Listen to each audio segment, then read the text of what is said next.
Hello student, ज्ञान दृष्टि की ऑनलाइन क्लास में आपका स्वागत है। आज का जो ये सेशन है ये इलेक्ट्रिक पोटेंशियल को लेके होगा। इलेक्ट्रिक पोटेंशियल को हम लोग एक चैप्टर के तौर पर पढ़ेंगे क्योंकि कुछ बुक्स में इसको चैप्टर बनाया गया और कुछ बुक्स में electric potential and electric capacitance को चैप्टर बनाया गया है। तो हम लोग ना पार्ट वाइज पढ़ रहे थे। इससे पहले चार्ज पढ़ लिया था, फील्ड पढ़ लिया था, गॉस लॉ पढ़ लिया था, फ्लक्स पढ़ लिया था, कुछ न्यूमेरिकल देख लिए थे। तो वो डेटा लगभग फील्ड और चार्ज से रिलेटेड कंप्लीट हो चुके थे। तो चलिएगा इलेक्ट्रिक पोटेंशियल एक चैप्टर बना लेते हैं। यहाँ पर हैशटैग कर लीजिएगा चैप्टर 3 कर लो। ठीक है, हमने शायद 2 ही पढ़ा है ना, अपने अपने अकॉर्डिंग हमने डिवीज़न किया है चैप्टर का। हेडिंग डाल दो यहाँ पर इलेक्ट्रिक पोटेंशियल।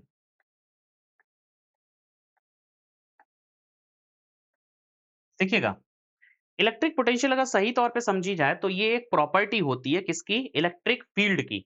और आप लोग कहोगे सर प्रॉपर्टी तो मैं पहले ही पढ़ चुका हूँ, ये वाली नहीं पढ़ाई है। ये जानबूझ के नहीं पढ़ाई जाती है क्योंकि रीज़न है ना, ट्विस्ट खत्म हो जाता है, इंटरेस्ट खत्म हो जाता है, ठीक है ना?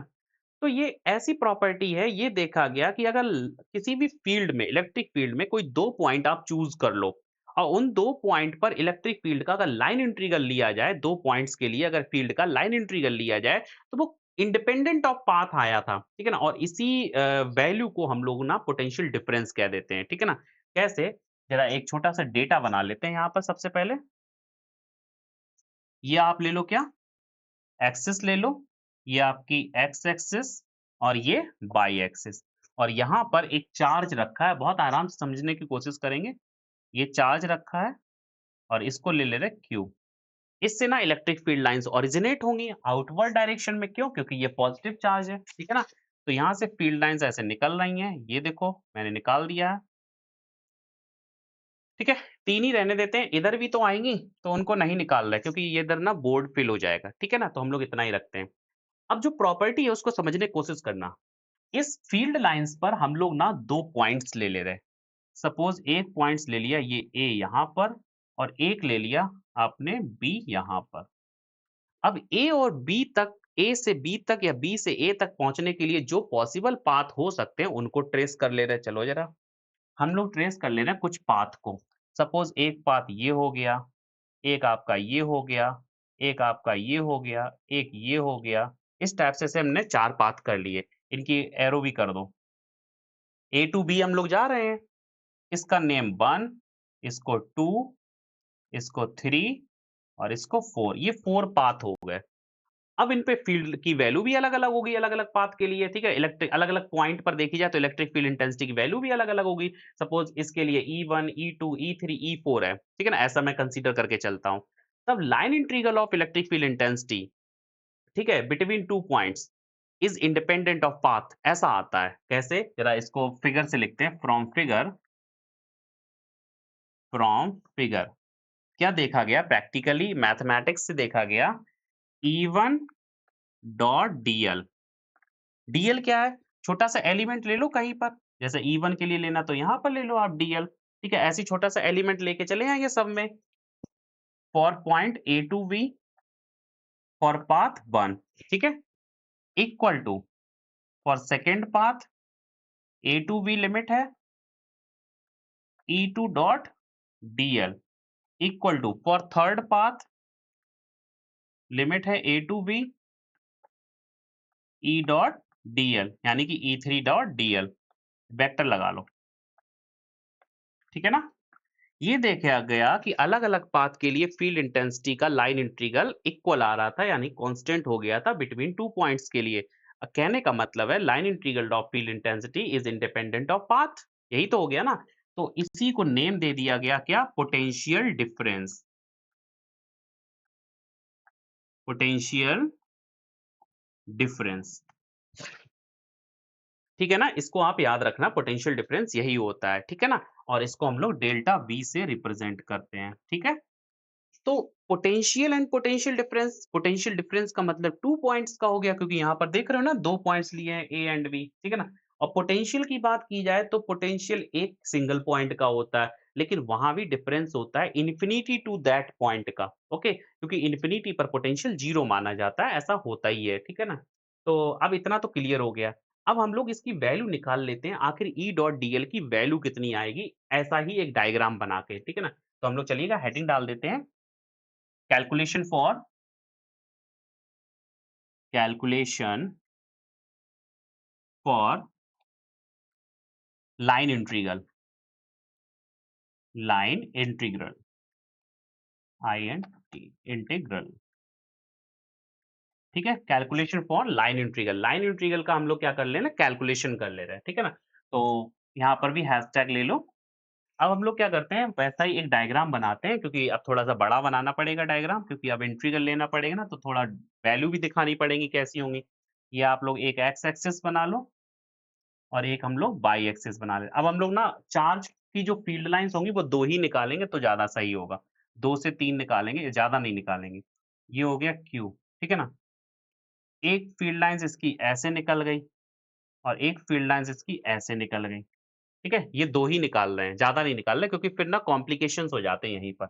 इन पर पॉइंट्स ले लो, एक पॉइंट ये ले लो ए और एक पॉइंट यहाँ ले लो बी और एक कोई पाथ बना दो, क्योंकि हमें केवल लाइन इंटीग्रल निकालना है ना, तो एक पाथ बना लो, काम हो जाएगा। एक पाथ बना दो यहाँ पर। चलिएगा, एक पाथ बना दे रहे हैं, ये पाथ बना दिया, ठीक है ना?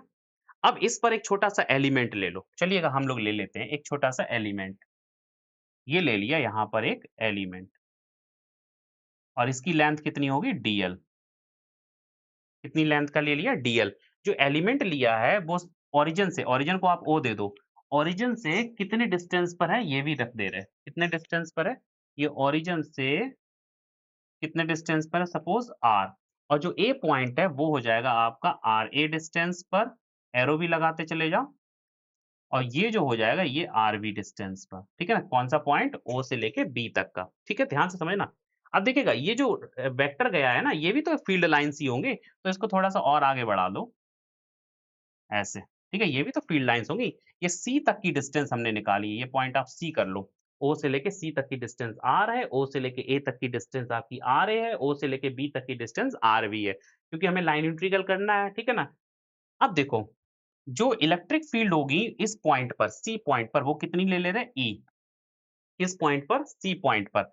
अब देखो, डीएल यानी कि जो एलिमेंट है डीएल और इलेक्ट्रिक फील्ड के बीच में एंगल कुछ बन रहा होगा थीटा, क्योंकि हमें लाइन इंटीग्रल करना होगा ना। तो डीएल का ई ई इंटेंसिटी का लाइन इंटीग्रल कैसे होगा, ई डॉट डीएल होता है। तो फ्रॉम फिगर डायरेक्ट लिखो, फ्रॉम फिगर, फिगर से देखो क्या होगा, लाइन इंटीग्रल करना है ना, ई डॉट डीएल, ओके। और इसको कैसे लिख सकते हैं, ई डीएल कॉस थीटा। अब क्वेश्चन ये है, यहाँ पर जो डीएल कॉस थीटा है, इसको क्या करेंगे, डीएल कॉस थीटा को जरा ध्यान देना।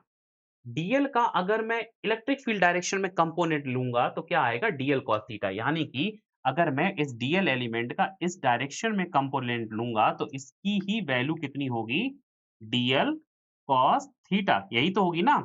इधर आपके अब देखो, एलिमेंट की डायरेक्शन अभी ए से बी तक थी, अब एलिमेंट की डायरेक्शन किधर बन गई, फील्ड की डायरेक्शन में, डीएल कॉस थीटा कर लिया। तो फील्ड की डायरेक्शन में जो आपका एलिमेंट बना है उसको हम लोग डीआर भी तो बोल सकते हैं, क्योंकि आर से आपने ट्रेस कर रहे हो ना ये वेक्टर, और इसी की वैल्यू क्या हो जाएगी, इसको लिख सकते हो आप क्या, डीआर। किसको, डीएल कॉस थीटा को डीआर, क्योंकि अब ये अलोंग आर आ गया, अलोंग पोजीशन वेक्टर आ गया है, ठीक है ना? तो ये वाला जो एलिमेंट बन रहा है ना, जो प्रोजेक्शन है डीएल का, वो कितना है, जो आपने एक छोटा-सा कंपोनेंट लिया है डीएल का, डीएल कॉस थीटा, वो अब आर की डायरेक्शन में आ गया, तो इसको क्या बोल सकते हो, डीआर, यानी कि इसकी वैल्यू आप लिख सकते हो क्या, डीआर, ठीक है ना?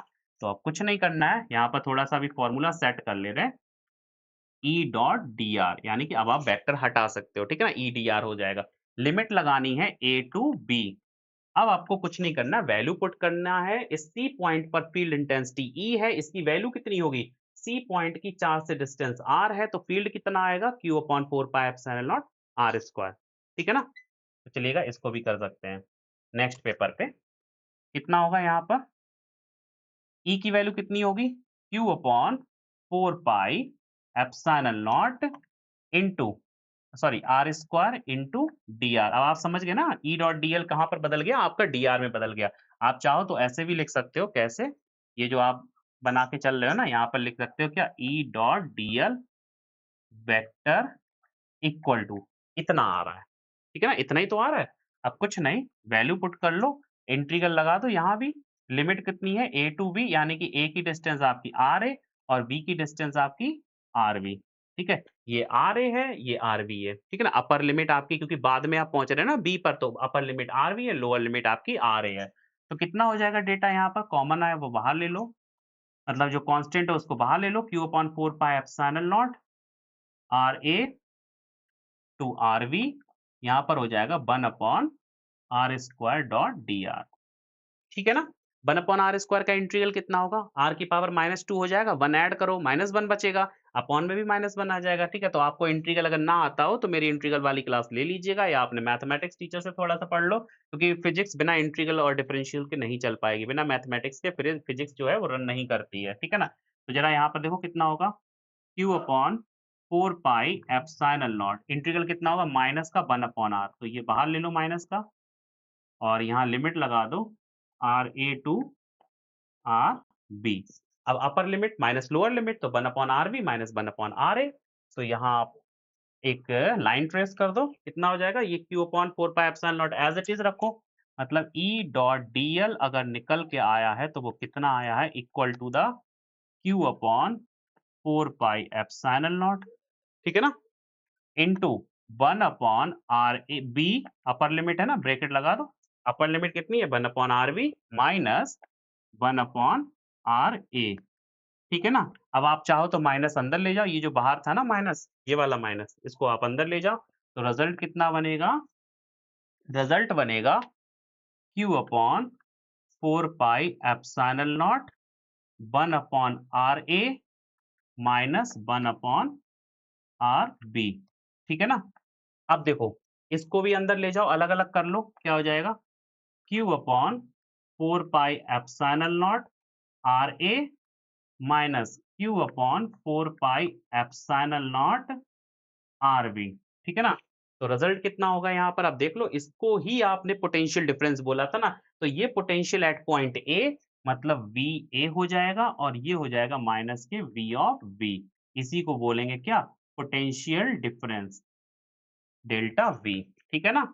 ये आपका आ गया क्या? Potential difference. ठीक है? तो हमने देखा प्रॉपर्टी पढ़नी, क्या किया हमने? इलेक्ट्रिक फील्ड इंटेंसिटी की प्रॉपर्टी पढ़ी कि फील्ड की प्रॉपर्टी क्या होती है, और हम लोग कहाँ पर आ गए? पोटेंशियल डिफरेंस पर आ गए। यानी कि उसका नामांकरण ही तो कर दिया, और कुछ नहीं है पोटेंशियल डिफरेंस। ठीक है ना? अब इसको ना इन टर्म्स ऑफ वर्क समझेंगे, जो काफ़ी इंपॉर्टेंट है न्यूमेरिकल के पॉइंट ऑफ व्यू से। ठीक है ना? तो चलिएगा, potential difference in terms of work. ठीक है? नेक्स्ट पेज पर चलते हैं, हेडिंग ही डाल दो, ये काफी इंपॉर्टेंट रहेगा। पोटेंशियल डिफरेंस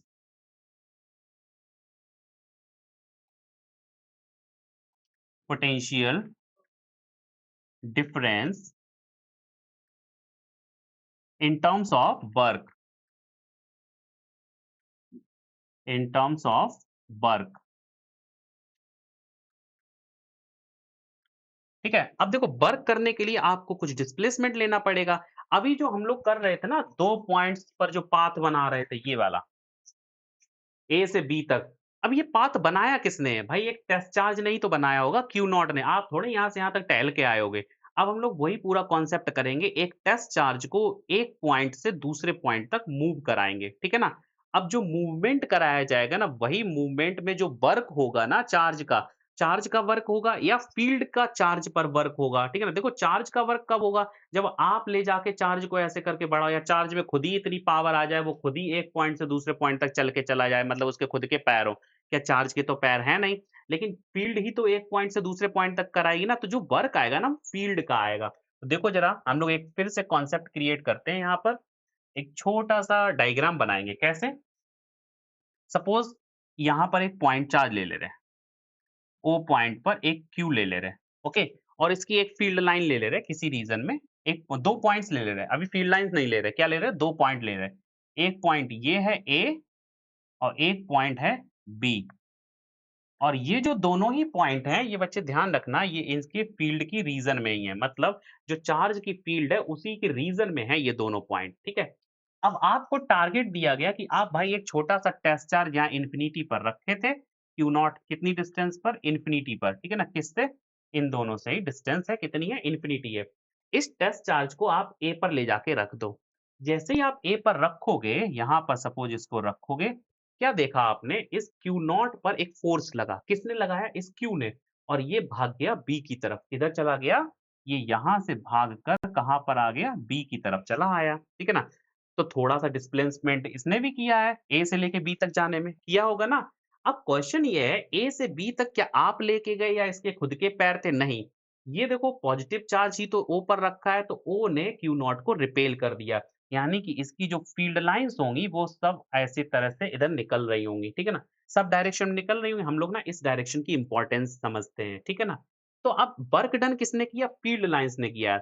तो जो वर्क डन होगा इसके यूनिट अमाउंट पर, वही क्या होगा आपका पोटेंशियल डिफरेंस होगा ए और बी का, ठीक है ना? यानी कि पोटेंशियल डिफरेंस अगर आपको पढ़ना है डेल्टा वी, इसको आप ऐसे भी पढ़ सकते हो, work done via field from point A to B, ठीक है ना? यानी कहने का मतलब है ए टू बी पर मूव कराने पर जो चार्ज का वर्क डन होगा ऑन यूनिट टेस्ट चार्ज।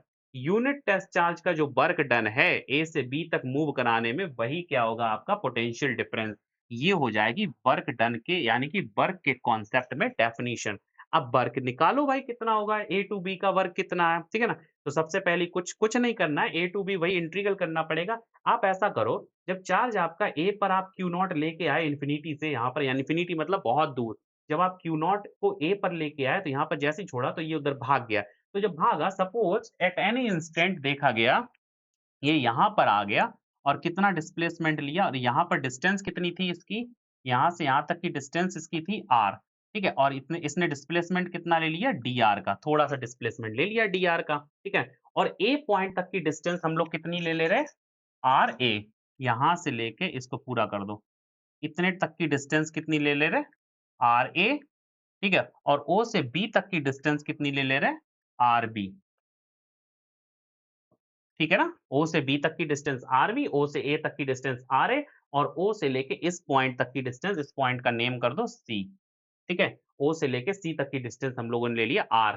तो जब चार्ज आपका Q नॉट C पॉइंट पर पहुँचा होगा, तब इन दोनों के बीच का फ़ोर्स कितना रहा होगा, निकाल सकते हैं। कैसे? अब यहाँ पर सीधा लिखते हैं, फ्रॉम फिगर,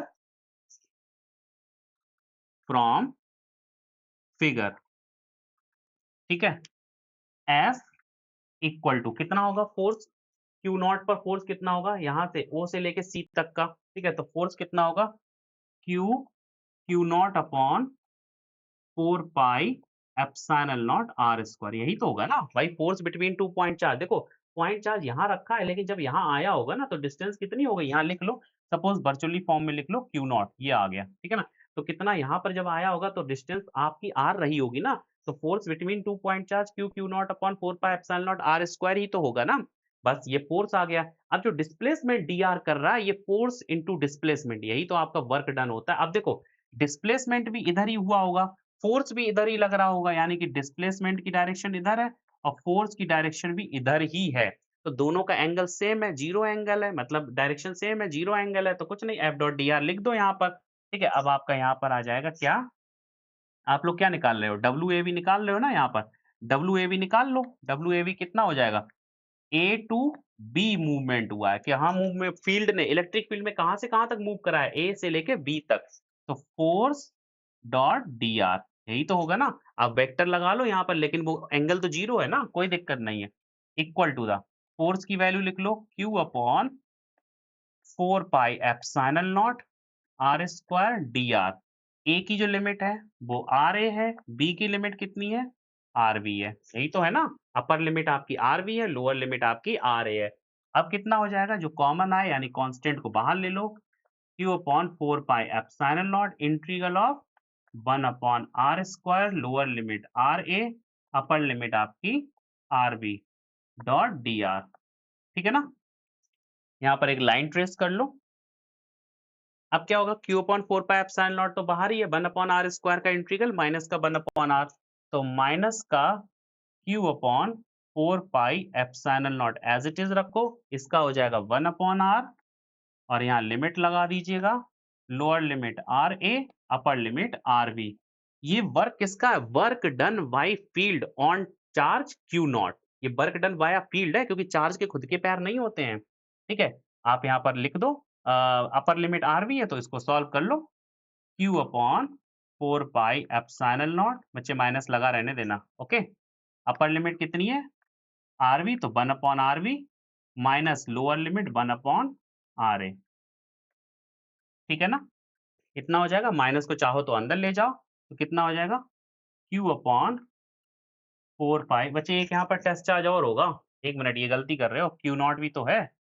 क्यू नॉट को कहाँ, क्योंकि फोर्स की वैल्यू पीछे देखो जरा मैंने क्या लिखी है, क्यू नॉट है ना, इसको भी लिख लो, ठीक है ना। ये गलती कैसे हो गई, हम लोग फील्ड की वैल्यू लिख के चले आए, ठीक है। क्यू नॉट छूट गया, कोई दिक्कत नहीं है। Q not 4 pi epsilon not, ये हो जाएगा अपर लिमिट, देखो माइनस अंदर ले जाएंगे तो 1 upon R A minus 1 upon R B. ये हो गया आपका वर्क डन, ठीक है। इसको सही से लिख लो, डब्ल्यू ए वी करके सही से लिख लो नेक्स्ट पेज पे। डब्ल्यू ए वी कितना आया, equal to the Q upon 4, फिर से मैंने क्यू लिख लिया, Q Q naught upon 4 pi epsilon naught, अंदर में क्या बनेगा 1 upon R A minus 1 upon R B, minus अंदर ले गए थे ना इसलिए 1 upon R A minus 1 upon R B. ये हो गया वर्क डन, ठीक है। अब आप पोटेंशियल डिफरेंस की डेफिनेशन ले लो। Now by the definition of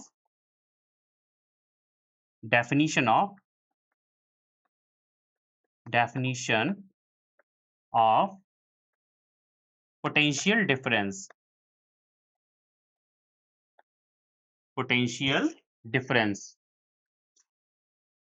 ठीक है। Definition of potential difference delta V क्या है, work A B upon test charge Q naught, ठीक है ना। वर्क डन टू मूव या in moving a point charge Q naught from point A to B on unit test charge, ठीक है ना। Work done on unit test charge in moving a point charge from point A to B, यही तो है ना। तो अब देखो ए टू बी का जो वर्क आया वो कितना आया, इसकी वैल्यू लिख लो, इसको डाल दो फ्रॉम फर्स्ट, तो यहाँ पर लिख दो कितना हो जाएगा, Q Q naught upon 4 pi epsilon not. अब बच्चे ये क्यू नॉट है, इसको अपॉन में ले आओ, 1 upon R A minus 1 upon R B, ठीक है। इसको क्रॉस कर दिया, तो जो डेल्टा वी आया वो कितना आया, Q upon 4 pi epsilon naught 1 upon R A minus 1 upon R B. ये आपकी राइट डेफिनेशन हो गई, इलेक्ट्रिक फील्ड ने जो वर्क किया है उससे पोटेंशियल निकाला, ठीक है ना। देखा लगभग सेम आया, लगभग क्या सेम ही आया जो इससे पहले किया था डेटा, यहाँ देखो ये q upon 4 pi epsilon naught R A minus R B, यही तो आया था। अब हमने जो निकाला वो भी तो यही आया, देखो जरा R A minus R B. तो कहने का मतलब है हमने ये साबित कर दिया कि वर्क डन ही तो होता है जब आप लाइन इलेक्ट्रिक फील्ड लाइन का जब इंटीग्रल करते हो, उसका जो पोटेंशियल होता है वो वर्क डन ही तो होता है यूनिट टेस्ट चार्ज पर, ठीक है। तो line integral of electric field intensity is equal to the work done on unit test charge, ठीक है ना। यानी कि पोटेंशियल आप डेफिनेशन लिख सकते हो, जो इलेक्ट्रिक पोटेंशियल है वो work done on unit test charge है, ठीक है ना। और क्या कौन सा वर्क डन है, मूव कराने में, ए से बी तक मूव कराने में जो वर्क करना पड़ता है वही आपका क्या है, इलेक्ट्रिक पोटेंशियल डिफरेंस, ठीक है ना। ओके, इतना तो हो गया, ये क्लियर हो गया, ठीक है। अब हम लोग ना पोटेंशियल डिफरेंस निकाल लेते हैं, अब हम लोग वही काम करते हैं। अगर एक पॉइंट आपका इन्फिनिटी हो, मतलब एक पॉइंट आपका आर बी जो दूसरा पॉइंट लिया था वो इन्फिनिटी है, तब क्या होगा। अब हम अगर आपसे कहूं एक पॉइंट आपका इन्फिनिटी कर दिया जाए, आर बी आपका इन्फिनिटी कर दिया, मतलब आप फील्ड से किसी भी पॉइंट चार्ज को इन्फिनिटी पर ले जा रहे हो, तब फील्ड को कितना वर्क करना पड़ेगा। तो सीधी सी बात है, आर बी को आप इन्फिनिटी कर दो तो 1 अपॉन इन्फिनिटी 0 हो जाएगा, ठीक है ना। तो इसको भी लिख लेते हैं, अब इसी का नाम हो जाएगा इलेक्ट्रिक पोटेंशियल, हेडिंग डाल देते हैं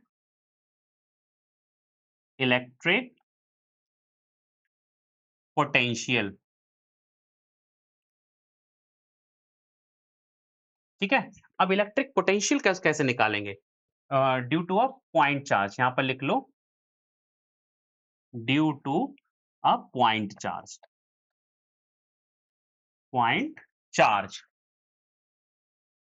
देखिएगा। इससे पहले जो आया था वो भी आपका पोटेंशियल डिफरेंस था, ठीक है ना। वो क्या था, पोटेंशियल डिफरेंस था due to a point charge between two points, ठीक है। दो पॉइंट्स के बीच का पोटेंशियल डिफरेंस था, ठीक है।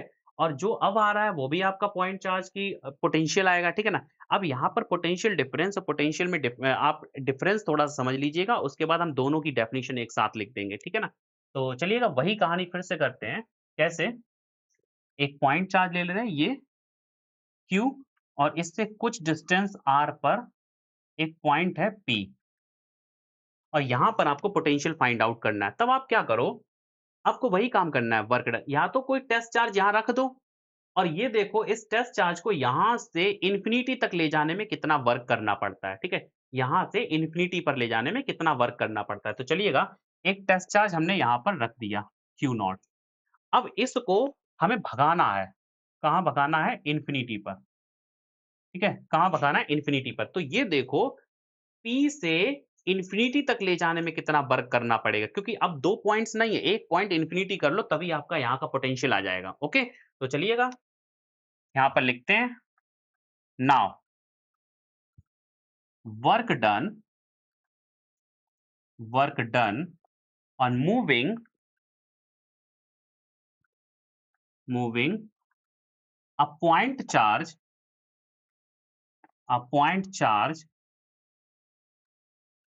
Q naught from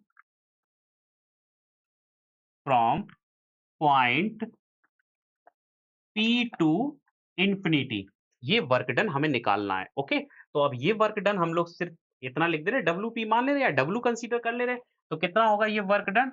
W equal to the F dot dr, यही तो होगा ना? अब देखो भाई, ये Q है, यहाँ पर जब आप Q नॉट लेके आओगे तो वो भी पॉजिटिव है, तो सीधी-सी बात बच्चे इन्फिनिटी इधर ही तो थोड़ी होगा, इधर भी तो होगा इन्फिनिटी। तो आप चाहो तो इसको एरो इधर लगा लो, ठीक है ना? यानी कि फ़ोर्स की डायरेक्शन भी इधर है और जो ये डिस्प्लेसमेंट तय करेगा, ये वाला डिस्प्लेसमेंट, डिस्प्लेसमेंट लिख दे रहे हैं, तो डिस्प्लेसमेंट भी तो इधर ही डायरेक्शन में तो मूव कराएगा ना, तो dr की डायरेक्शन भी किधर हो जाएगी? इधर ही हो जाएगी, ठीक है ना?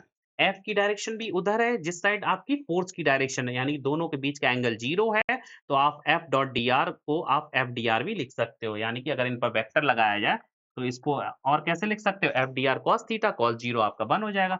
इसको क्या लिख सकते हैं? Fdr डायरेक्ट, ठीक है ना? और कहाँ से कहाँ तक मूव कराओगे? P से इन्फिनिटी। तो पहला पॉइंट है P और लास्ट पॉइंट होगा मूव कराने का इन्फिनिटी, ठीक है? अब वर्क निकाल लो तो फोर्स की डेफिनिशन वही कर लो बिटवीन 2 पॉइंट्स। तो फोर्स कितना हो जाएगा? Q not upon 4 pi epsilon naught R square. तो नेक्स्ट पेज पे करते हैं। W कितना हो जाएगा? Q नॉट इंटीग्रल कर लो upon 4 pi epsilon naught R square into dr। ठीक है? कुछ नहीं किया, ध्यान देना ज़रा इस बात को। मैंने केवल फोर्स की वैल्यू लिख दी और dr को कर दिया और लिमिट P की लिमिट कितनी है ज़रा?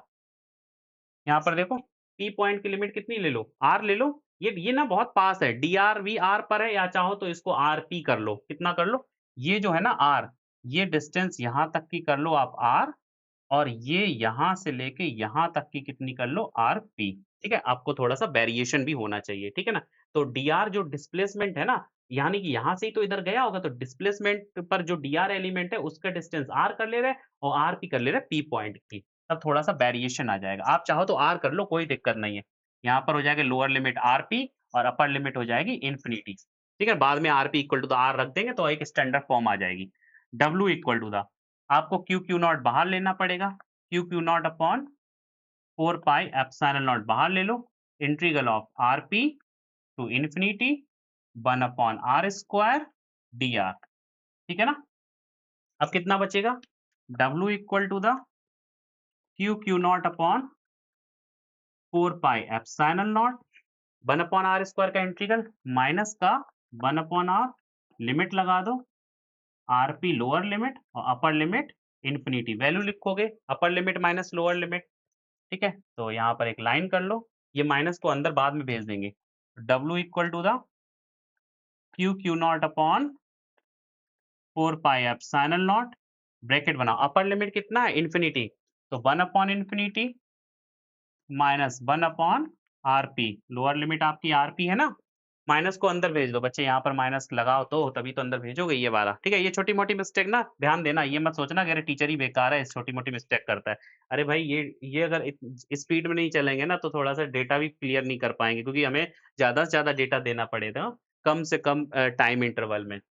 चलिएगा यहाँ से कितना हो जाएगा Q Q naught upon 4 pi epsilon not, minus अंदर ले जाएँगे, तो 1 अपॉन आरपी इधर हो जाएगा और 1 अपॉन इन्फिनिटी तो 0 हो जाएगा ना, इसको उधर कर दो 0, ठीक है? तो आंसर कितना बन गया? W equal to the Q Q naught upon 4 pi epsilon naught RP, ठीक है? अब देखो, जो पोटेंशियल है ना, वो पोटेंशियल डिफरेंस है इन्फिनिटी और पॉइंट P का, ठीक है ना? यानी कि इससे पहले जो हमने निकाला, यानी कि इससे पहले ये वाला जो डेरिवेशन किया था, इसमें देखो हमने 2 पॉइंट्स पास-पास ले लिए थे। जब आपके फ़ील्ड के अंदर ही 2 पॉइंट होते तो वो पोटेंशियल डिफरेंस बन जाता है। जब एक पॉइंट बी आपका कहाँ ले लिया जाता है? इन्फिनिटी पर ले लिया गया तो वो आपका इस पी पॉइंट का पोटेंशियल बन जाता है। बस और कुछ नहीं है पोटेंशियल और पोटेंशियल डिफरेंस में। अब ये तो वर्क डन आ गया ना, आप पोटेंशियल की डेफिनिशन से क्या कर दोगे? Work done on unit test charge, ठीक है? अब लिख लो यहाँ पर, now by the definition of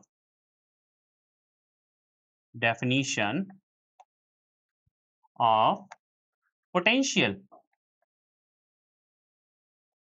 ठीक है? अब पोटेंशियल की डेफिनिशन क्या हो जाएगी? V equal to the W upon Q naught, क्या होता है? Work done on unit test charge, ठीक है ना? तो वर्क डन कितना है? अभी आया था, Q Q not upon 4 pi epsilon not RP, यही तो आया था ना? और इस Q नॉट से डिवाइड कर दो, तो ये Q नॉट से Q नॉट चला गया, तो रिजल्ट B कितना आया?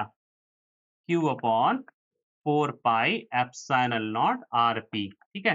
देखा ना, हमने क्या कहा था? बस एक ही तो पॉइंट आएगा, आरपी आ गया और इससे पहले जब डिफरेंस किया था तो 1 upon RA minus 1 upon RB करके आ रहा था, ठीक है ना? तो ये आपका जो डेटा है, ये देख लो आप, ये आ रहा था ना पोटेंशियल डिफरेंस, ये क्यू नॉट से क्यू नॉट यहाँ भी कट गया था, ठीक है ना? तो कहने का मतलब है पोटेंशियल कभी सिंगल नहीं आता है, वो डिफरेंस लेके ही आ सकता है। आप हो सकता है एक पॉइंट आप इन्फिनिटी ले लो तब यहाँ पर डिफरेंस क्रिएट कर ले जाओगे, ठीक है ना? इतना याद रखिएगा। तो पोटेंशियल और पोटेंशियल डिफरेंस की अब डेफिनिशन आप बना सकते हो, कैसे? क्योंकि पोटेंशियल डिफरेंस हो जाएगा एक पॉइंट टेस्ट चार्ज को, देखिएगा पोटेंशियल डिफरेंस जो है वो work done on unit test charge moving from point A to B, ठीक है? Work done on unit test charge, किसका वर्क डन है? यूनिट टेस्ट चार्ज का वर्क डन है जब ए से बी पर मूव कराते हैं। और पोटेंशियल क्या हो जाएगा? Work done unit test charge का ही है जब उसको पॉइंट पी से या पॉइंट ए से इन्फिनिटी पर मूव कराते हो, यानी कि किसी फील्ड से इन्फिनिटी पर ले जाओगे तब वो वर्क डन आएगा, तो वो पोटेंशियल हो जाएगा जो अभी निकल के आया। आप चाहो तो आरपी को क्या पुट कर सकते हो? आर पुट कर सकते हो, पुट, फॉर्मूला सही कर लो, put R P equal to the R. एक स्टैंडर्ड फॉर्म लिख लो ना, आरपी क्या होता है हमें क्या पता, ठीक है? तो स्टैंडर्ड फॉर्म लिख लो, क्या हो जाएगा? V equal to the Q Q naught, sorry Q naught तो चला ही गया था, Q upon 4 pi epsilon naught R, ठीक है? तो अगर पोटेंशियल पूछा जाए तो क्या हो जाएगा? Q upon 4 pi epsilon naught R. Work पूछा जाए तब क्या होगा? Q Q not upon 4 pi epsilon naught R. Electric field पूछा जाए किसी पॉइंट पर तो Q upon 4 pi epsilon naught R square. Force पूछा जाए तब Q Q not upon 4 pi epsilon naught R square, ठीक है ना? ये सारे के सारे फॉर्मूला अब हम एक साथ लिख दे रहे हैं, ठीक है? जो हम लोग प्रूव करके आए हैं। कितना? F क्या प्रूव किया था? Q Q not upon 4 pi epsilon naught R square, इससे रिलेटेड डेटा आपके पास है, ठीक है ना? उसके बाद हम लोगों ने क्या प्रूव किया? पोटेंशियल भी प्रूव कर लो या वर्क प्रूव कर लो, W equal to the Q Q naught upon 4 pi epsilon naught R. आपने इलेक्ट्रिक फील्ड भी निकाला, क्या निकल के आया था? Q upon 4 pi epsilon naught R square. आपने इलेक्ट्रिक पोटेंशियल निकाला, वो क्या निकल के आया? Q upon 4 pi epsilon naught R, ठीक है ना? देखो थोड़ा-थोड़ा सा डिफरेंस है। Q Q naught upon 4 pi epsilon naught R square, ये सब पॉइंट चार्ज की बात कर रहे हैं। Q Q naught upon 4 pi epsilon naught R, Q upon 4 pi epsilon naught R square, ठीक है ना? और potential B equal to the Q upon 4 pi epsilon naught R, ठीक है ना? इनसे रिलेटेड हमने डेटा कंप्लीट कर लिए। हम लोग फ्लक्स भी निकाल चुके थे, क्या था? ई डॉट डीएस, ये हम लोग फ्लक्स भी निकाला था। गॉस थ्योरम भी निकाली थी, pi equal to the E dot DS equal to the Q enclosed upon epsilon naught, ठीक है? थोड़ा-सा समराइज़ कर दिया चीज़ों को, मतलब कंसाइज़ कर दिया, समराइज़ क्यों बोलेंगे? थोड़ा-सा एक ही जगह पर हमने सारी चीज़ें दिखा दी कि मैं इतनी चीज़ें आपको पार्ट बाय पार्ट करके प्रूव करता चला आया, ठीक है ना? तो आज की क्लास में इतना ही रखेंगे, नेक्स्ट सेशन में हम लोग डायपोल से रिलेटेड पोटेंशियल निकालेंगे, ठीक है ना?